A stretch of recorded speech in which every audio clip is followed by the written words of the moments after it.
bisa memimpin di luar rumah. Tapi kalau perempuan, pemimpin di mana Ibu? Di rumah tangga. Kayak di iklan Sariwangi, pernah lihat nggak Ibu? Suaminya pulang kerja nyediain teh. Alhamdulillah, nahmaduhu wa nasta'inuhu wa nastaghfiruh wa na'udzu billahi min syururi anfusina wa min sayyiati a'malina. May yahdihillahu fala mudilla lahu wa may yudlilhu fala hadiyalah.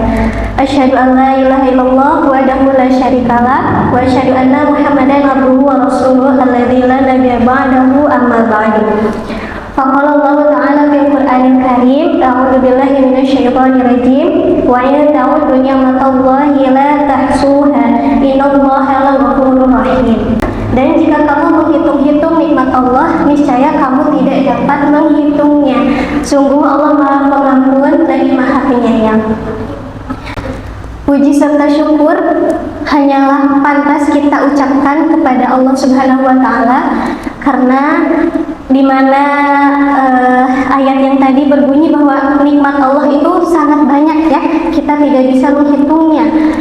Nah, maka dari itu kita hanya patut berterima kasih kepada Allah Subhanahu wa Ta'ala atas nikmat yang tiada tara yang sudah diberikan kepada kita. Ketika mendengar kata perempuan, yang terbayang oleh Ibu apa? Perempuan sebagai ibu, terus sebagai istri, sebagai mengurus anak, lalu takut pada suami. Oh patuh. Saya juga ini pendengaran itu udah jelas. Nah, kalau misalkan laki-laki mendengar kata laki-laki itu yang ada dalam bayangan Ibu itu apa? Ya, kepala rumah tangga. Ya, terus apa lagi? Sosok yang kuat, terus tegas. Udah pada tahu dengan peran perempuan? Kita tutup saja, ibu-ibunya udah tahu. Nah, jadi perempuan dan laki-laki. Nah, Ibu, perbedaan gender ini ya antara perempuan dan laki-laki dulu waktu di zaman jahiliyah, perempuan itu dianggap aib Ibu sama laki-laki teh. Jadi di Arab dulu gitu ya, di zaman jahiliyah, bahkan ketika ada yang melahirkan bayinya perempuan itu halal dibunuh, langsung dibunuh karena saking dianggapnya aib begitu. Jadi kedudukan perempuan itu sangat rendah pada zaman dulu. Kemudian sempat suami bercerita, jadi zaman dulu di zaman jahiliyah, ketika perempuan nih di rumah sendiri, ada 10 orang laki-laki masuk ke rumah perempuan tadi yang sendiri, terus berhubungan badan gitu ya, sampai punya anak, itu kan tidak tahu bapaknya siapa ya. Nah, ketika anaknya lahir itu tebak-tebakan Bu, bapaknya siapa gitu. Saking tidak terhormatnya perempuan di zaman itu. Tapi datangnya Islam, ketika Islam datang memuliakan perempuan justru. Nah, di mata Allah perempuan dan laki-laki itu sama, setara. Nah, dasar hukumnya apa? Ada di Quran surat An-Nisa ayat 124. Nah, di surat An-Nisa ini menegaskan bahwa laki-laki dan perempuan itu sama saja akan masuk surga. Jadi yang dilihat itu amal perbuatannya. Nah, kalau di surat ini menegaskan dapat surga itu, dapat pahala karena amal, berarti itu sebagai apa posisinya? Sebagai hamba kepada Tuhannya gitu ya, atau kita sebut abdillah gitu. Mengabdikan diri kepada Allah sebagai abdillah gitu. Terus ada surat yang kedua, surat At-Taubah ayat 71. Nah, kalau di surat ini laki-laki dan perempuan itu sebagai pemimpin, sama-sama sebagai pemimpin. Bedanya kalau laki-laki bisa memimpin di luar rumah, tapi kalau perempuan pemimpin di mana Ibu? Di rumah tangga gitu, sama-sama pemimpin. Tetapi Tapi, nah dari dua surat itu, ketika kedudukannya sama, yang membedakannya apa? Yaitu fungsi dan tugas atau peran gitu ya. Perannya beda. Kita sebagai seorang muslimah tentulah harus memperhatikan diri kita, memperbaiki diri kita, menuntut ilmu untuk diri kita gitu ya, sebagai hamba Allah dan juga sebagai khalifah tadi. Terus yang kedua, sebagai seorang anak, ibu mengalami fase menjadi seorang anak ya. Neng, beli garam ke warung. Oh, gak mau mama. Ini dikasih uang jajan. Oh ya udah mau. Ada fase itunya gitu ya. Kita lihat dari keteladanan Fatimah Az-Zahra. Fatimah Az-Zahra siapa, Bu? Putri Rasulullah. Nah, kita lihat dari keteladanan Fatimah Az-Zahra. Beliau sebagai seorang anak Rasulullah memiliki sikap yang baik ya, memiliki karakter yang solehah. Ketika Rasulullah perang terus terluka, Fatimah Az-Zahra sigap untuk mengobati lukanya Rasulullah begitu. Berarti itu tandanya apa? Menyayangi orang tua, menyayangi ayahnya. Yang kedua, menjaga kemuliaan keluarga. Ketika seorang muslimah masih berstatus sebagai seorang anak dari kedua orang tuanya, menjaga kemuliaan itu salah satunya adalah jika anak perempuan itu memakai kerudung. Ketika sudah balik ya anak perempuan keluar rumah tanpa menutup aurat, selangkahnya itu membuat ayahnya selangkah juga mendekati neraka, Bu. Nah, kemudian harus sering menuntut ilmu. Dan yang terakhir, membantu tugas-tugas pekerjaan rumah tangga di rumah gitu. Ada yang anaknya dibiarkan tidak membantu sama sekali, ada banyak. Oh jangan, ini mah anak kesayangan aku, kamu gak boleh bantu-bantu di dapur. Nah, pas nikah gak bisa gak ada basicnya sama sekali buat beberes rumah. Itu salah satu contoh kasih sayang ibu yang salah ya, Bu. Sebenarnya seorang anak itu harus dibekali kemampuan, keahlian. Ketiga, perempuan sebagai istri. Ada doa, Rabbana hablana min azwajina wa dzurriyyatina qurrata a'yun waj'alna lil muttaqina imama. Qurrata a'yun. Nah, qurrata a'yun maksudnya penyejuk mata artinya ya. Tapi di sini maksudnya bukan mata kita ya, tapi penyejuk jiwa ketika suami pulang ke rumah. Kayak di iklan Sariwangi, pernah lihat nggak Ibu? Suaminya pulang kerja nyediain teh, nah nanti sambil ngobrol-ngobrol. Yang ketiga, melayani suami dalam kebutuhan seksualnya. Kemudian mengurus dan menjaga rumah tangga dan harta suami.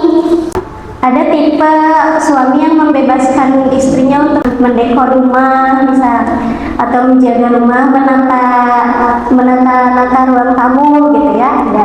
Ada juga yang ya udah ibu mah diam aja, nanti urusan rumah saya yang atur, kita nyewa pembantu, ada yang begitu gitu ya. Nah, kemudian menjauhkan diri dari hal yang tidak disukai suami. Misalkan suaminya tidak suka jengkol, ibunya suka banget. Ya udah wayah lah, jengkolnya jangan dimakan dulu gitu. Atau misalkan suaminya tidak suka istrinya dandan, ada juga yang begitu ya. Ya udah nggak usah dandan gitu. Nah, terus merawat suami dengan penuh kasih sayang. Kemudian berhias atau dandan di hadapan suami. Nah, cantik itu Bu di depan suami. Nah, kemudian yang keempat, peran perempuan sebagai seorang ibu. Seorang ibu tugasnya apa, Bu? Semuanya. Capek beratnya. Mulai dari hamil, mengandung ya, terus melahirkan, terus menyusui, belum lagi merawat.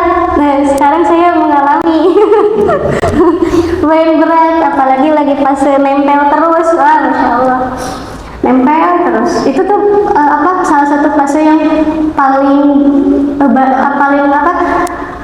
besar pengorbanannya gitu.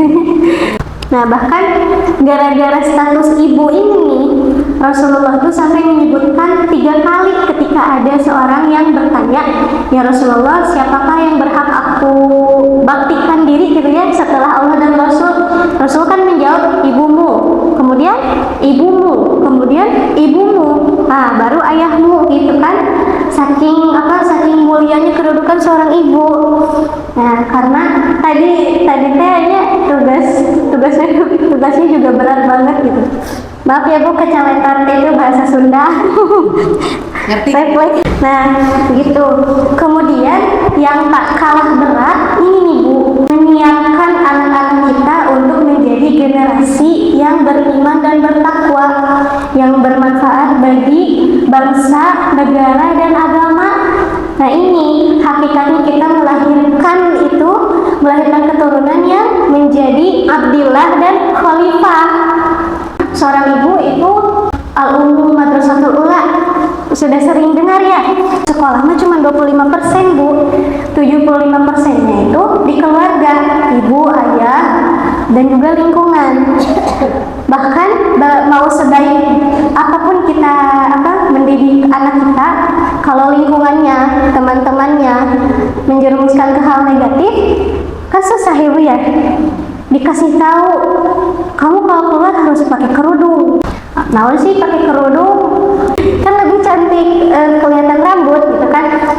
Nah, jadi kan susah gitu. Padahal kita sebagai seorang ibu sudah maksimal mengingatkan gitu. Ketika kita membesarkan seorang anak perempuan, terus kita diuji dengan anak perempuan kita, nanti kalau kitanya sabar, nanti kita bisa terhalang dari api neraka Bu. Itu salah satu keuntungan kita punya anak perempuan. Selamat ya untuk ibu yang punya anak perempuan begitu. Bisa jadi tameng dari api neraka begitu. Ketika kita mendidik anak kita harus menyesuaikan zamannya. Karena kata Ali bin Abi Thalib juga, didiklah anakmu sesuai zamanmu. Ketika zaman saya dan zaman ponakan saya misalkan ya, yang kelahiran tahun 2006 ke atas, itu beda banget Bu. Saya kelahiran 2000 itu ketika anak-anak belum akrab dengan gadget. Tapi ponakan saya yang kelahiran 2006 ke sana kan udah ada HP ya. Jadi pola didiknya tuh beda karena si anaknya lebih suka main HP misalkan. Bahkan sekarang Ibu, anak-anak yang dikasih HP itu bahkan bisa lebih tahu apa itu Velocity, apa itu Roblox. Padahal kita sebagai orang tuanya nggak tahu apa itu Roblox, apa itu Velocity, apa itu TikTok gitu kan. Karena saking luasnya informasi yang didapatkan anak kita dari HP gitu. Nah, terus solusinya gimana? Nah, kita harus melek digital. Zaman sekarang tuh trennya apa? Kira-kira aman gak ya untuk anak-anak aku gitu kan? Kira-kira ini pengaruh negatif apa positif gitu? Malahan ketika di rumah seringnya nonton HP, itu kan sudah negatif Bu. Radiasinya bisa merusak sel-sel otak. Jadi bahaya juga kalau keseringan buka HP gitu. Tapi nggak bisa lepas, sebenarnya nggak bisa lepas anak-anak itu dari HP itu. Karena permainan, salah satu dari mainan anak-anak kan beda sama zaman kita ya Bu. Waktu dulu kita pas anak-anak kan mainnya sama teman, main masak-masakan gitu. Sekarang kan udah pada bawa HP sendiri gitu. Udah beda zamannya. Ini pengalaman pribadi ya Bu. Dulu ketika ibu saya nggak tahu, terus nyuruh kamu tuh harus masak, harus ini harus ini, tapi mamanya beli makanan di luar. katanya nyuruh masak, nyuruh rajin masak, tapi mamahnya sendiri ya udah aku beli aja di luar gitu kan gitu. Atau contoh sederhananya, bangun pagi, kamu harus bangun sebelum azan ya, tapi jam 5 baru bangun mamahnya. Nah kok mamahnya juga udah azan baru bangun, nah aku juga maunya udah azan aja gitu. Jadi harus teladannya dulu, kitanya dulu, baru anak kita mengikuti. Kadang kamu itu jangan main HP terus, nah tapi kitanya sering main HP, ya mau gimana ya? Soalnya teladannya anak tuh jauh HP, mainin HP terus begitu. Jadi kitanya dulu, baru ke anak begitu. Seorang ibu harus mempersiapkan diri dalam berbagai hal, seperti akidahnya, kesehariannya, kemudian akhlaknya, adabnya gitu. Kita tuh kadang di rumah tuh bicara kasar misalkan. Kalau Ira sama kita itu kasar nggak Bu? Ira sama kita tuh kasar. Normal. Oh normal. Kalau di Sunda ini mah ya Bu, aing sia punten ya, aing sia gitu kan tuh kasar. Terus anak-anak tuh aing ini sia mah gitu misalkan. Ditegur lah sama orang tuanya, itu teh kasar. Nah kan mama juga suka gitu. Nah kadang adab sepele seperti itu pun kita harus menjadi lebih kritis, lebih merhatiin adab sekecil itu gitu. Misal buang sampah, kamu ini buang sampah tuh harus pada tempatnya, tapi si ibu bekas masak tuh sampahnya masih ada di wastafel. Nah kadang yang seperti itu harus kita perhatikan juga. Oh iya, ada lagi, seorang ibu harus senantiasa mendoakan anak-anaknya. Itu pasti ya Bu. Nah cuman ada ungkapan ini, perkataan adalah doa. Iya, perkataan adalah doa gitu. Nah kadang ini ada cerita Bu. Ibu tahu Imam Masjidil Haram yang sangat terkenal? Tahu kisahnya nggak Bu? Imam Sudais namanya Sudais. Nah ketika anak-anak kan gimana ya, apalagi anak laki-laki kan suka nakal, suka nggak bisa diam gitu. Ini ibunya masak banyak, udah masak berbagai hidangan, tinggal dimakan, tinggal disajikan. Imam Sudais kecil, itu masih kecil, ngambil pasir terus ditaburin ke semua makanannya. Gimana Bu? Kesel nggak? Oh kesel ya. Kalau ibu-ibu biasanya kamu nih dijembel, dicubit, digaplok gitu kan? Ya kesel ya Bu ya. Karena kan manusiawi, udah masak capek-capek, banyak lagi, terus sama anak ditaburin pasir gitu aja. Tapi kerennya mamahnya Imam Sudais itu ketika kesal, dia tuh ngucapnya gini, ya Allah astagfirullah, mama doain kamu jadi Imam Masjidil Haram gitu. Jadi ketika marah ngucapinnya tuh mama doain kamu jadi Imam Masjidil Haram. Kenyataan Bu, itu tuh bukti dari menakjubkannya, terkabulnya doa seorang ibu gitu. Yang terakhir, perempuan sebagai anggota masyarakat bermasyarakat untuk mengejar ridho Allah gitu.